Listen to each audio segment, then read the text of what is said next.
And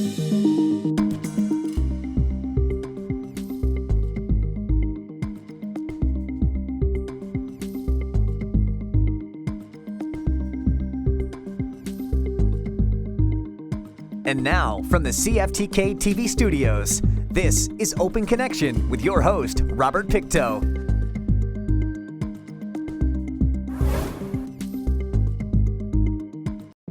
Welcome to Open Connection. I'm your host, Robert Pictou. Floods are primarily caused by naturally occurring changes in the height of rivers, lakes, and oceans.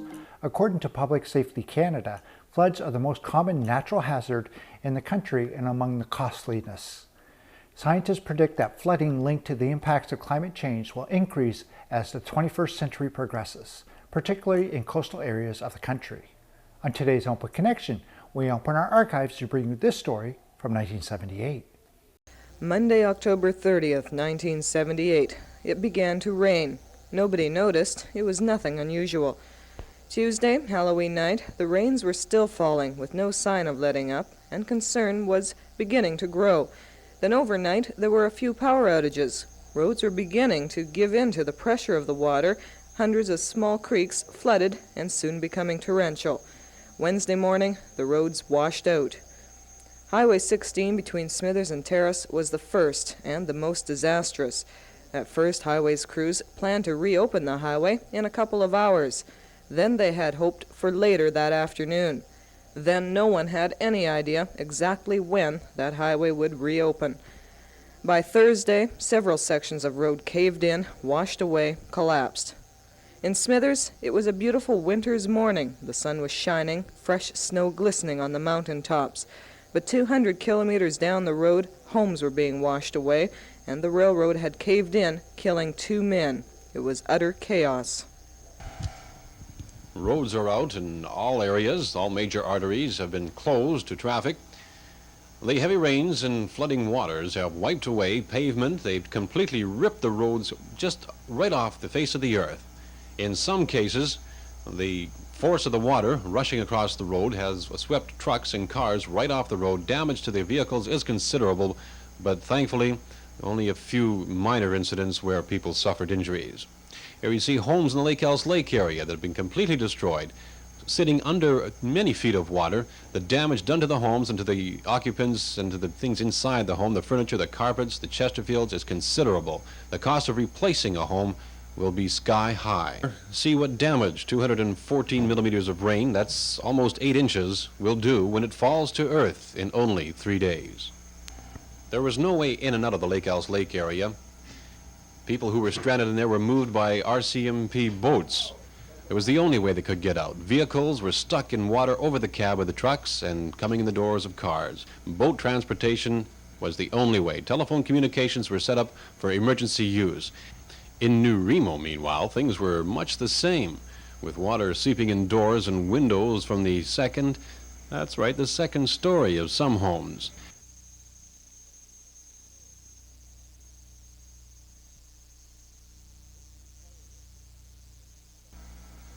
This is firewood that had been piled up in the backyard, ready to be cut for the coming winter.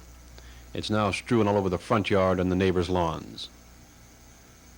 The road is being washed away, undermined by the strong current. These residents had their whole house flooded, and it took electric pumps to get rid of the water. This family won't forget the past 3 days for some time to come. Although the main portion of their home didn't suffer that much damage, the garage and basement were lost, all the contents. The owner of the house told me he did manage to save his deep freeze. Other than that, tools, savings from years gone by, all lost. Property loss, as incredible as it was only part of a more serious problem faced by residents and government. The other was the loss of transportation routes. Aircraft could not fly in or out of the disaster area because of adverse weather conditions, and road access was non-existent. Highway 16 east of Terrace was the hardest hit. As of last night, 3 large bridges at Shimdamash Creek, Little Oliver, and Legate Creeks were washed out, with the raging river waters and creeks finding their own passages around bridge sites, scouring the pavement away. Highways Minister Alec Fraser, who was in Terrace, accidentally trapped by the downpour, said the department would pour whatever funds and equipment are necessary into the fight to reopen the Northwestern road network. According to Fraser, the plan is to approach the Terrace-Hazelton section from both ends, with some 800 feet of Bailey bridges ordered from highways depots all over the province. One set of bridges ordered from Prince George is almost ready to place in position at the Hazelton end. Another shipment is due in Prince Rupert on the ferry Queen of Prince Rupert on Saturday. Meanwhile, expert bridge repair crews are being flown in from other highways districts, in addition to the approximately 200 men already at work locally. Open Connection will be right back after these messages. And now, from the CFTK-TV studios, this is Open Connection with your host, Robert Pictou. Thanks for staying with us. One of the first stations to report on traffic conditions was WNIS in New York City. On August 10, 1935, Police Deputy Commander Harold Fowler flew over the city's main traffic arteries in a Goodyear blimp, informing motorists about the least congested routes. Curiously, these first broadcasts were made only on weekends. Let us return to the archives with this 1978 road report. No great structural damage was reported on Highway 16 west of Terrace, although that section too is closed until further notice because of heavy flooding. Highways expects that that section of road will be opened fairly soon. To the south, on Highway 25, things are looking up. One-lane traffic has been opened to heavy trucks and pickups only, but the road is still extremely bad and caution is advised. To the north, the Nass Road remains closed due to washouts. Calum Lake Drive is closed for the same reason. The same is true of Highway 37 north to Stewart, closed because of washouts. The full story of the road devastation may not be known for a few days because highways people are still trying to assess damage and work on repairs. That was the overall picture.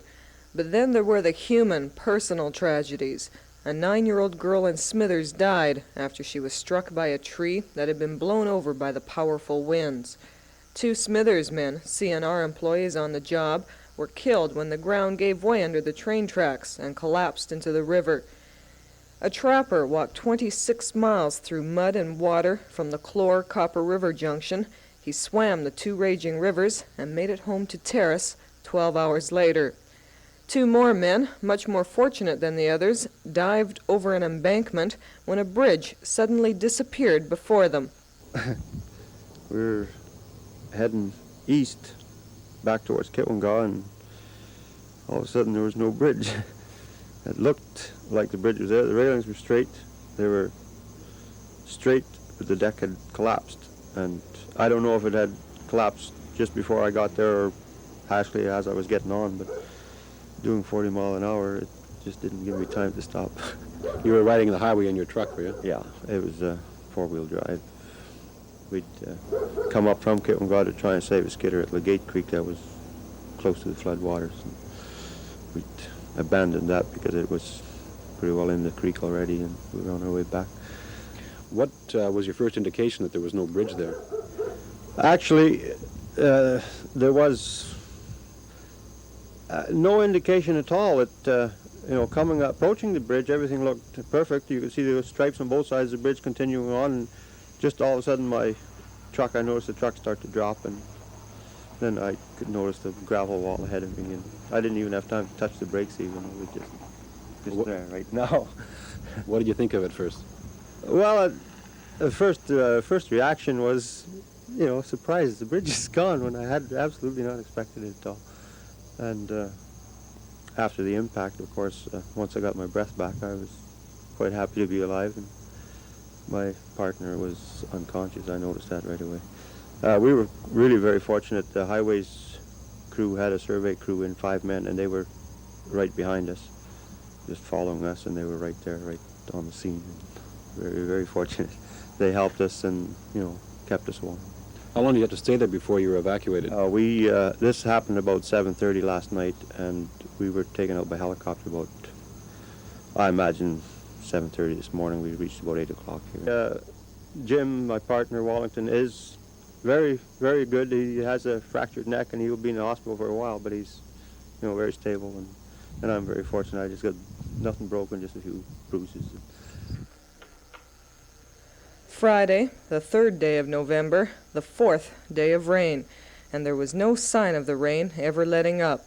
Only now there was a more serious problem to contend with. The natural gas pipeline had broken, and it was starting to get cold.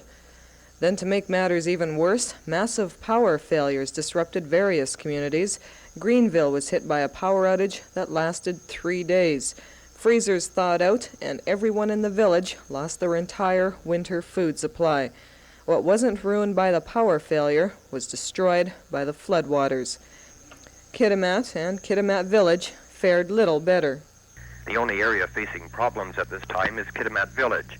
Power and telephone service to that community are not in service, and the latest estimates from BC Hydro are that Friday will be the earliest power can be restored. The road is closed due to a bridge washout just outside the village. In Kitimat, power was off 10.5 hours last night as 3 feeder cables were knocked out. Service was restored this morning as hydro crews worked all night to get 1 feeder line in operation.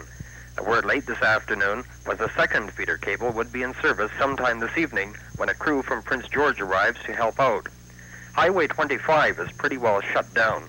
At last word, trucks and heavy vehicles were using the road, but detours were plentiful because of washouts. In Kitimat, things are operating close to normal, and not too much damage has been reported. Last night's power outage caused a lot of concern as the river was rising and threatening to overflow a dike that protects the lower levels. People in the Vista Village Trailer Court and Service Center were put on alert for possible evacuation. Open Connection will be right back after these messages. And now, from the CFTK-TV studios, this is Open Connection with your host, Robert Pictou. Thanks for staying with us. One of the first stations to report on traffic conditions was WNIS in New York City. On August 10, 1935, Police Deputy Commander Harold Fowler flew over the city's main traffic arteries in a Goodyear blimp, informing motorists about the least congested routes. Curiously, these first broadcasts were made only on weekends. Let us return to the archives with this 1978 road report. And then there was their ever-present road situation. Instead of getting better, it was getting worse. To recap the road situation briefly, Highway 16 east and west of Terrace closed. Highway 25 south open to truck traffic only and still quite rough.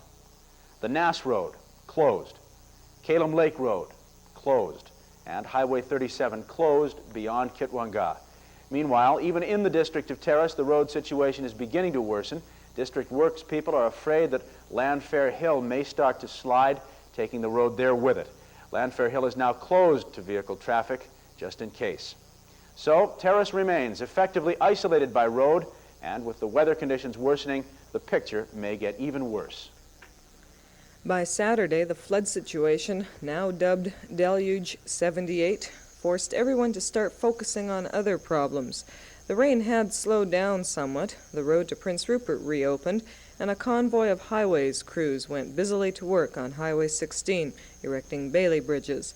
The freezing level had dropped, and the floodwaters in the lake and the rivers were receding. Instead, everyone had to worry about the gas pipeline, which still hadn't been fixed, and the weather forecast was calling for freezing temperatures as the result of an oncoming Arctic front. Pacific Northern Gas repair crews are facing an extremely difficult job of laying 1,400 feet of pipe to replace a break in the gas supply line in the Telqua Pass area. The job is made more difficult because of the remoteness of the break and the fact that it occurred right at a mountaintop, and it's necessary to lay the pipe down a cliff face. A gas company spokesman says there is enough gas in the system now to last until Tuesday with the current restrictions in force. Sales manager John Lowe says most people are keeping their thermostats down to 60 degrees Fahrenheit, but he adds some people may not realize the seriousness of the situation. He adds that if the break is not repaired by Tuesday, gas customers in Terrace, Kitimat, and Prince Rupert will be facing a no-gas situation.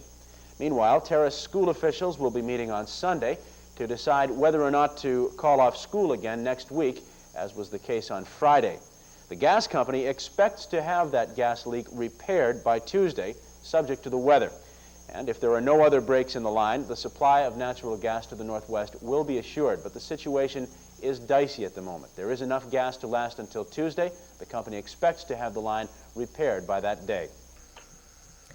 Also on Saturday, November the 4th, shoppers found food supplies severely limited because people had panicked and began hoarding supplies, especially milk, bread, and produce. Drinking water had become so bad that boiling was not sufficient, so residents of Thornhill set up a system to provide clean well water to anyone needing it. Sunday morning, highways crews found the footings laid down for the Bailey bridges had been washed away, so work began over again, with the rain still falling. This time the footings held and the bridges were erected. By Monday there was some good news on the gas situation. PNG had repaired the break, pressurized the line, and expected normal service by Tuesday as promised. Just in the nick of time, the gas supply was getting critically low. But Lady Luck was not about to cooperate, and another break was found, this one underwater. Schools remained closed, office workers began wearing sweaters and jackets to work, while electric heaters and stoves sold at a panic rate. A bypass line was hooked up by PNG crews, cold and wet after spending the night in the Telkwa Pass, and finally, Thursday, November the 9th, the line was pressurized once again, and this time there were no more breaks. By Friday, everything seemed normal, or at least as normal as could be expected under the circumstances. The enormous task of cleaning up was well underway. Terrace, Kitimat area, officially designated a disaster area by the provincial government, and victims were assured of funds to come from the two senior levels of government. The Salvation Army started an emergency program of its own to cover what the provincial emergency program doesn't, and all the roads to points north, south, east, and west were opened as of Saturday afternoon, November the 11th, Remembrance Day. In all, the damage caused by the deluge of '78 is now estimated at around $80 million. It only took a week and a half from start to finish, 11 days that will never be forgotten. Open Connection will be right back after these messages. And now, from the CFTK-TV studios, this is Open Connection with your host, Robert Pictou. Named after an early pioneer, a plaque located off of Queensway Drive reads in part, "The first white man to settle on the Skeena below the Little River Canyon was Thomas Job Thornhill. Thomas was in the Fraser Valley where he met and married Kitsillas Chief's sister, Liza Wright." In this final segment of Open Connection, we learn more about the Copper Hill Estates in Thornhill. And so we have come full circle from hot and dry to cold and wet. The problems with the summer's forest fires are obviously over, as are the concerns about groundwater levels going into winter. And thanks to a really tremendous effort on the part of the highway crews and the crews from Pacific Northern Gas, the concerns about highway access and natural gas supply in the Northwest area have also been put to rest for the time being. In the aftermath of disaster, there are and should be some questions asked and answered. The victims of the flooding have been told that between Victoria and Ottawa there will be financial aid available. Exactly what sorts of damage that aid will cover and whether in fact it covers 100% has yet to be seen. Question: in areas where the building took place on a non-sanctioned basis in flood-prone areas, should in fact the taxpayer be picking up the tab for someone else's mistakes? In other areas where the buildings and construction had the official approval of government, surely some obligation exists for aid. But question, what assurances do you have that that dollar isn't being spent simply to help people rebuild in an area that's going to be wiped out by the next round of flooding? Well, government officials that we talked to said that there are at least assurances to keep it from happening the first time around. Copperside Estates was approved by the government in 1972 after application to the Department of Highways. At that time, the Water Resources Branch was one of the many government agencies required to give input as to whether or not it should be approved. And at that time, unfortunately, Water resources was one of the lower priority inputs. It seems likely that if this development were applied for today, it would have a much more difficult time getting approved. Ironically, at the same time Copperside Estates was being okayed, flooding was wiping out a dike system in Kamloops and doing hundreds of thousands of dollars in damage to homes in that community. That damage required provincial assistance to help the people bail out, and that damage resulted in legislation that put a lot more emphasis on floodplain in the Water Resources Department. That legislation would have made it a lot more difficult for Copperside Estates to come into being as it is today. That same legislation was the one that caused such problems with residents of Lake Else Lake, who felt they were too stringent in their requirements, felt the legislation on floodplains was a real pain in the neck, or at least they felt that way until the recent flooding. There are other questions to be asked as well. The Pacific Northern gas crews did an incredible job of restoring the natural gas line in the time of crisis, working under the worst of conditions and under tremendous pressure. They have to be commended for their efforts. But what if the pipeline had also broken on the Cassocks or someplace else between Prince Rupert and Terrace? Then the back supply of reserves from Prince Rupert couldn't have reached us, and I have to wonder how well Terrace could have fared for 6 days, particularly if these winter temperatures had been present at the time of the break. And looking at the hundreds of yards of gas pipeline that now lies submerged in the rerouted Copper River, the question has to come up. What if that were oil? The Kitimat pipeline is not a dead issue for the would-be builders. But the question is, how much more damage would have been done? Natural gas rises and disperses harmlessly into the atmosphere in the case of a break. But what if that were oil from a pipeline that broke and dumped it into the copper and the chlor and on into the Skeena? What price would we have paid in cleanup and in the fisheries resource? A look at the incredible forces that twisted concrete and steel into a mass of jumbled ruins on the bridges along Highway 16 has to make one wonder how it would be possible to construct a safe pipeline in a country where mountain streams can become rivers and the rivers can become raging torrents overnight, where they have a tendency to change their bed and to carve brand new pathways at will in the case of a storm, and where the mountainsides have a tendency to rearrange themselves quite violently, as is the case in the area of the Telkwa Pass. So while we dig ourselves out of the damage and work to bring order back into our lives, residents of the Northwest need also to look to the future, to pose some questions and find some answers, to be able to cope with the country that offers so much and is so capable of taking it all back in a hurry, where things can go, as they did in 1978, from fire to flood and now to ice. Thank you for joining us for this episode of Open Connection. The greatest distance in the existence of man is not from here to there, but the connection from his mind to his heart. If we can conquer that distance, we can soar like an eagle and realize our immensity within. I'm Robert Pictou.